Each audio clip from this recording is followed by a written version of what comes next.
কি জানেন, যুক্তরাষ্ট্রের অভিবাসন নীতির কড়াকড়ি ও বহিষ্কারের হুমকির কারণে বিদেশি শিক্ষার্থীদের মধ্যে পার্ট টাইম চাকরি ছাড়ার হিড়িক পড়েছে।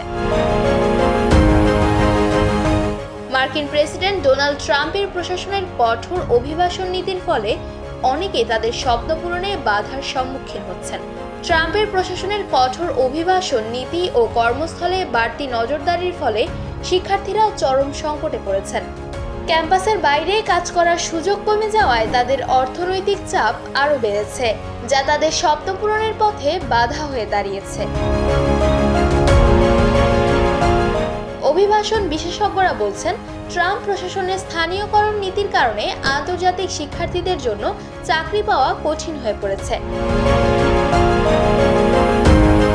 যুক্তরাষ্ট্রের বিভিন্ন কর্মস্থলের আইন শৃঙ্খলা বাহিনীর নজরদারি বেড়ে গেছে বলে অভিযোগ উঠেছে। বিশেষ করে অপশনাল প্র্যাকটিক্যাল ট্রেনিং ওপিটি কর্মসূচির আওতায় থাকা শিক্ষার্থীদের কড়া পর্যবেক্ষণের মধ্যে রাখা হয়েছে। অফ ক্যাম্পাস পার্ট টাইম চাকরির ওপর কঠোর বিধিনিষেধ আরোপ করায় অনেক শিক্ষার্থী চাকরি ছাড়তে বাধ্য হয়েছে।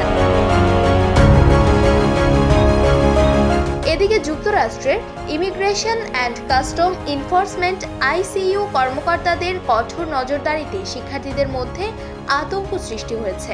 বিশেষ করে নিম্নবিত্ত পরিবারের শিক্ষার্থীরা এই সংকটে বেশি বিপাকে পড়েছেন।